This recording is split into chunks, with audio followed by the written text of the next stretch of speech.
Bien-aimés frères et sœurs dans le Seigneur Jésus-Christ, que la grâce, l'amour et la paix, plus la consolation de notre Seigneur béni soit votre partage tout au long de cette semaine. Nous rendons grâce à l'auteur de la vie, au maître de la vie, à celui qui est la vie absolue, la Zoé, qui nous a accordé un souffle de vie et qui nous permet d'être encore sur cette terre pour contempler les merveilles de l'œuvre de Jésus-Christ et être ceux-là qui témoignent de ce que Christ a fait dans la vie de chacun d'entre nous pour dire et confesser, pour faire entendre aux uns aux autres en disant « Si je n'avais pas rencontré Christ, si Christ n'avait pas pris soin de moi, je ne serais pas ce que je suis aujourd'hui. Et je suis ce que je suis aujourd'hui par la grâce de Dieu, car je n'ai rien fait pour mériter cela. Comme l'Écriture le dit, nous sommes sauvés par grâce. Et cela ne vient pas de nous, c'est le don gratuit de Dieu. Si Christ n'était pas venu dans notre vie, si Christ n'avait pas payé le prix, et si nous étions venus sur cette terre pour la traverser comme monsieur tout le monde, sans rencontrer Christ, sans livrer notre vie à Christ, nous ne serons pas ce que nous sommes aujourd'hui. Et peut-être plusieurs auraient déjà disparu de cette terre-là. Mais gloire soit rendue à Dieu, qui dans son plan éternel nous a aimés avant la fondation du monde, nous a prédestinés dans l'amour de son Fils Jésus-Christ, afin que nous puissions être participants à sa nature divine, en reconnaissant que Jésus-Christ est le Seigneur, l'auteur et le maître de notre vie. Ainsi, nous sommes passés de la mort à la vie, des ténèbres à la lumière, et nous jouissons pleinement de l'identité des enfants de Dieu, des fils de Dieu. Quelle grâce et quel privilège de courir la course de cette vie-là, avec Jésus-Christ comme le leader, comme celui qui est le berger, le guide, avoir Jésus-Christ comme le mentor de la vie et qui nous conduit vers les fleuves inépuisables des sources de la vie. Voilà pourquoi l'Écriture dit « Puisez avec joie aux sources de la vie ». Que chacun aille puiser avec joie aux sources de la vie.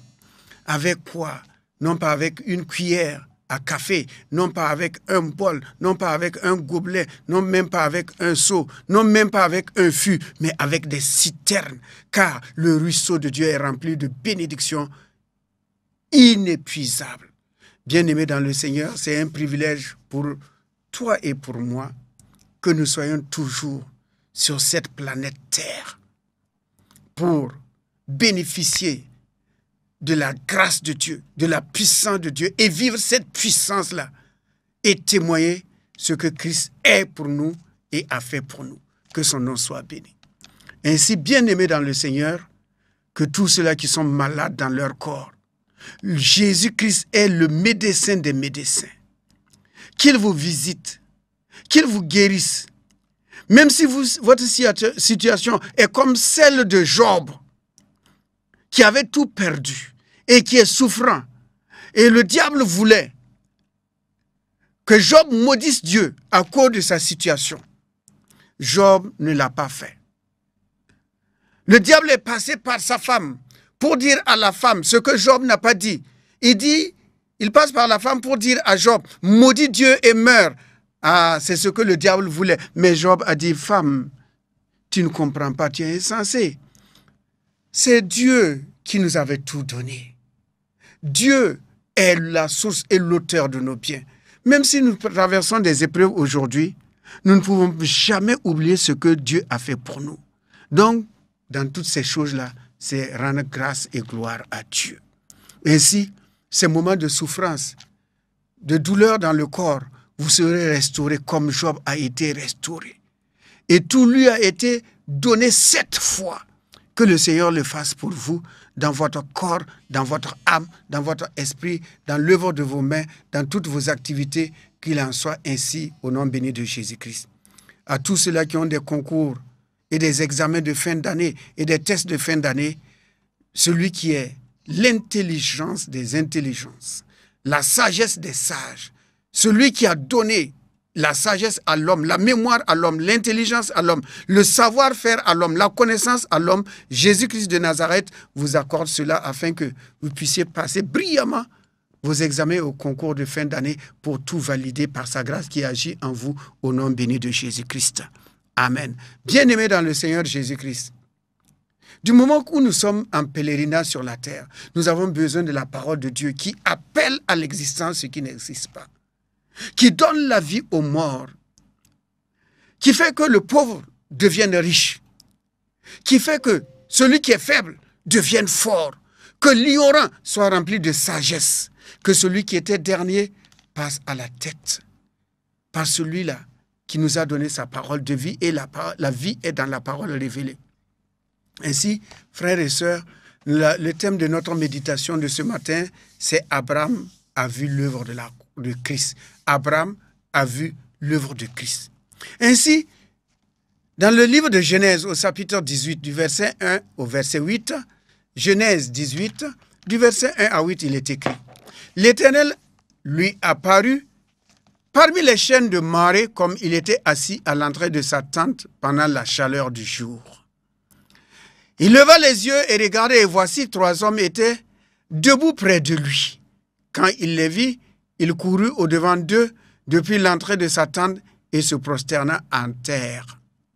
Et il dit: Seigneur, si j'ai trouvé grâce à tes yeux, ne passe point, je te prie, loin de ton serviteur.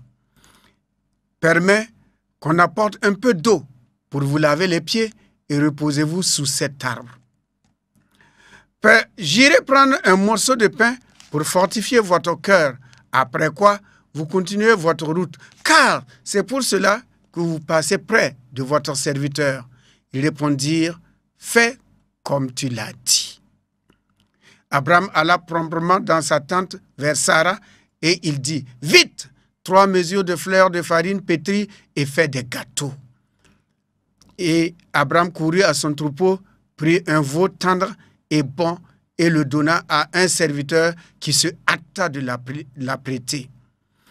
Il prit encore de la crème et du lait avec le veau qu'on avait apprêté et les mit devant eux. Il se tint lui-même à leur côté sous l'arbre et ils mangèrent. Que Dieu bénisse sa sainte et divine parole. Oui, la grâce de Dieu a permis que Abraham voie l'œuvre de Christ, voie l'opprobre de Christ. Et il va poser un acte prophétique qui va conduire la descendance d'Abraham, naturelle comme spirituelle, à bénéficier de cette visite que Dieu a rendue à Abraham pendant la chaleur du jour, pendant la chaleur de la vie, pendant la chaleur du foyer, de l'église, de la nation, du travail, du service. C'est en ce moment-là, quand il fait chaud, que Dieu choisit de rendre visite à ses bien-aimés. Et lorsque Dieu vient, il vient toujours pour un but divin avec des promesses qui se réalisent. Car lorsque Dieu appelle un homme, il lui parle de son passé, de son présent et de son futur. Son présent, son futur. Son passé, son présent et son futur. Alors, pendant qu'il était dans cette chaleur-là, dans cette attente, Abraham, qu'attendais-tu? Et il était assis sous les chênes de Mamré, les chênes de la sagesse. C'est là qu'il était assis et il attendait, méditait à tout ce que Dieu a fait dans sa vie depuis qu'il a quitté sa terre, son pays, son peuple, et qu'il est parti. Il était en train de méditer, voilà combien d'années, peut-être 24 années que je suis parti. C'est en ce moment-là que Dieu vient une fois de plus encore vers son appelé, vers son bien-aimé, pour lui faire comprendre que Dieu ne vient jamais en retard, que Dieu voit, Dieu comprend, Dieu saisit, Dieu parle, Dieu agit. Alors lorsqu'il les a vus, il a couru vers eux. Ce qui nous rappelle un homme dans le Nouveau Testament qui s'appelle Zachée. Lorsque Jésus lui a dit: descends Zachée, je vais manger chez toi, il est descendu et il a couru vers Jésus-Christ. Ainsi, quiconque a entendu la voix du Seigneur, a entendu la voix de l'Éternel, du Seigneur, du Sauveur, va courir et se prosterner et dire, Seigneur, entre tes mains, je m'abandonne, je me confie en toi. Je remets ma destinée entre tes mains, ma vie entre tes mains, ma famille entre tes mains, mon pèlerinage entre tes mains.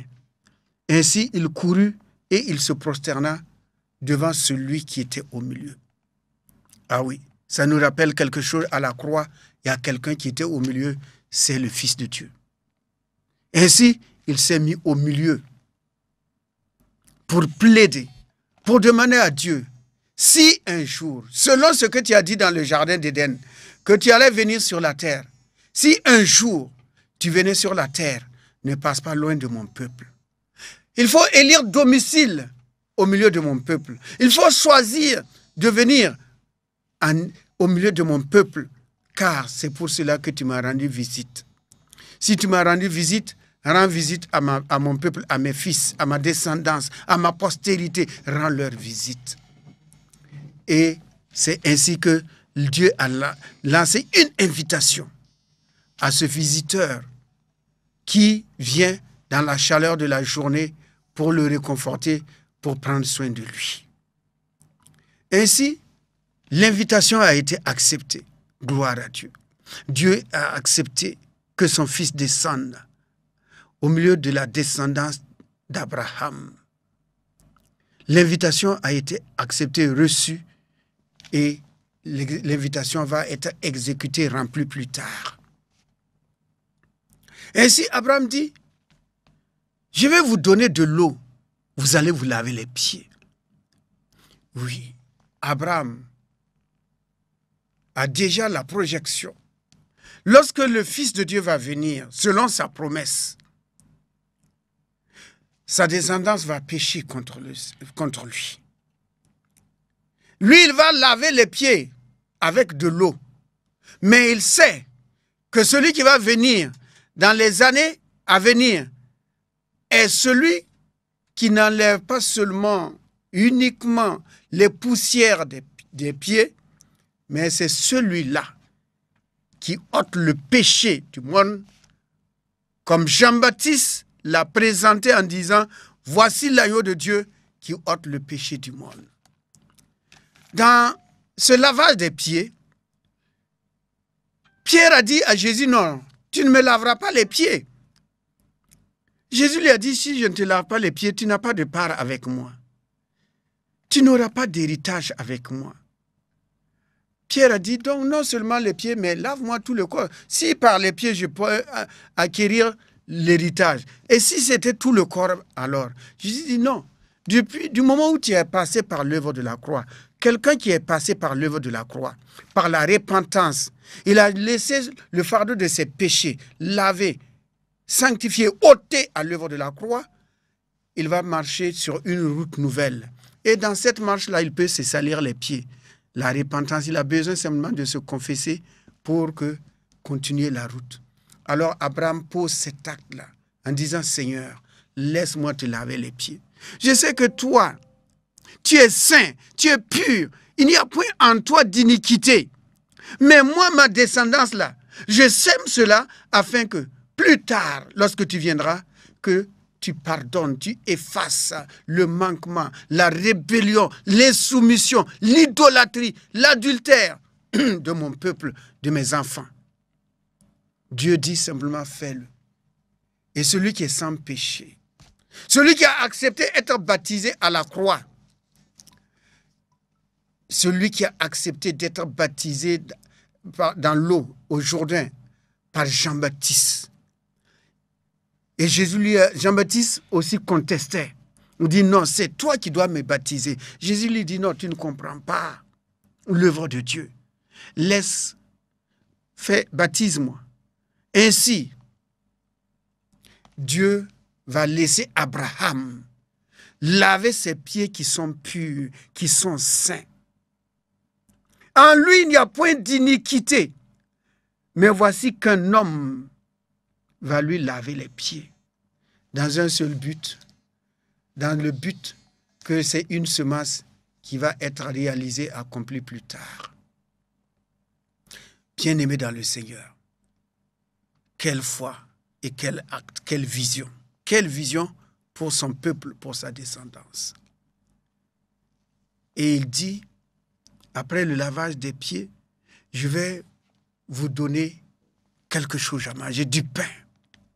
Ah oui, Abraham va donner du pain à celui qui fournit le pain et la semence. À celui qui a créé toutes choses, à celui qui a dit à l'homme, voici, je te donne l'herbe et le fruit de tout arbre, ça sera ta nourriture. Lui qui ne mange pas, non, il ne mange pas. Il n'a pas besoin de nourriture pour vivre. Il vit de par lui-même. Il a fait la démonstration avec Moïse par le buisson ardent. Il n'a pas besoin de manger. Mais voici, il accepte du pain. Et Abraham va dire, moi je te donne du pain, fruit des hommes, mais toi, tu vas nous donner le vrai pain qui descend du ciel. Le vrai pain, lorsque nous allons manger de ce pain-là, c'est fini. Nous avons la vie de Dieu. Nous avons la pensée de Dieu. Nous avons la sagesse de Dieu. Nous avons la nature de Dieu. Moi, je te donne du pain que ma femme va faire. Mais toi, ce que tu vas donner à mon peuple va conduire mon peuple jusque dans la vie éternelle. Gloire à Dieu. Le pain que tu vas donner à mes enfants va les amener dans la plénitude de la vie divine. Alors, moi, je sème du pain naturel. Mais toi, tu vas donner un pain qui est la vie, qui est ton propre corps, le corps et le sang de ton Fils que tu vas nous donner à moi et à l'humanité, afin que quiconque qui croit et qui prend ce corps et ce sang ait la vie et la vie en abondance, la vie éternelle. C'est vrai, Abraham ne voyait pas tout, mais Dieu va faire au-delà. Il va d'abord donner à son peuple pendant 40 années de la manne à manger. Ils ne vont pas travailler, ils ne vont pas semer, ils ne vont pas cultiver, ils ne vont pas récolter, ils ne vont pas engranger. Mais pendant 40 années, parce que Abraham a donné du pain que Sarah a préparé à Dieu, pendant 40 années, il va leur donner le pain du ciel. Mais il y a le vrai pain qui va venir par la suite. Abraham a dit, Seigneur, lorsque tu viendras, lorsque tu vas venir, donne cela à mon peuple afin qu'ils vivent. Ils vivent et que tu demeures en eux. Tu fasses ta demeure en eux. En consommant la chair et le sang de ton Fils, que tu fasses ta demeure en eux. Comme Jésus l'a dit, mon Père et moi nous viendrons et nous ferons notre habitation en cette personne-là. Et ce n'est pas tout. Abraham apporte du lait. Seigneur, voici, je t'apporte du lait de mon troupeau. Mais je sais que toi, tu vas donner autre chose. Ah oui, Dieu va donner. Premièrement, il va donner à la descendance d'Abraham un pays où coule le lait et le miel. Il va donner à la descendance d'Abraham le fait que Abraham lui a donné le lait de son troupeau. Dieu dit, moi, je vais donner à ta descendance un pays où coule le lait et le miel. Et bien plus, je vais leur donner le sang de mon Fils qui va faire expiation pour leurs péchés, leurs manquements, leur idolâtrie, leur rébellion, leur insoumission. C'est le sang de mon Fils que je vais donner en expiation de leurs fautes, de leurs péchés. Le lait et le miel, le corps et le sang de Jésus-Christ, la grâce et la vérité. Ainsi, Abraham a déjà vu l'œuvre de Jésus-Christ, l'œuvre de Christ. Il a contemplé l'œuvre de Christ. Comme dans le livre de Hébreux, il dit qu'ils ont salué de loin, ils ont vu de loin. Tous ces prophètes qui ont prophétisé concernant la venue du Seigneur, ils ont vu cela de loin, ils ont salué de loin. Ils croyaient que c'était pour eux, mais Dieu dit non, que ce n'était pas pour eux. Ils étaient les annonciateurs des choses qui allaient bénéficier, que ceux qui viendront après l'œuvre de la croix vont bénéficier. Mais eux aussi l'ont vu, ils ont vu. Et ce n'est pas terminé. Il dit à Abraham, reposez-vous sous cet arbre. Quel arbre? Reposez-vous sous cet arbre. Ainsi, Abraham veut dire, moi, c'est un arbre que toi-même tu as créé, c'est toi qui as créé cet arbre-là. Moi, je t'invite à te reposer sur cet arbre. Sous-entendu, je sais que c'est toi qui es le vrai repos. Moi, j'ai besoin du repos qui se trouve en toi. Et lorsque ma descendance va se multiplier, comme tu l'as promis, Seigneur, sois leur vrai repos. Le pays que tu leur donnes, c'est un pays où ils doivent traverser, ils doivent vivre. Mais le vrai repos dans ce pays-là, encore, c'est toi. Oui, l'Éternel est notre repos. Nous trouvons un abri et nous nous reposons à l'ombre du Tout-Puissant. C'est toi, Seigneur, qui es le vrai repos. Accorde le repos à mon peuple. Après ces agitations, après ce voyage, après l'attaque des ennemis, des adversaires, donne à mon peuple le vrai repos. Et le vrai repos se trouve en toi. Oui, sous cet arbre.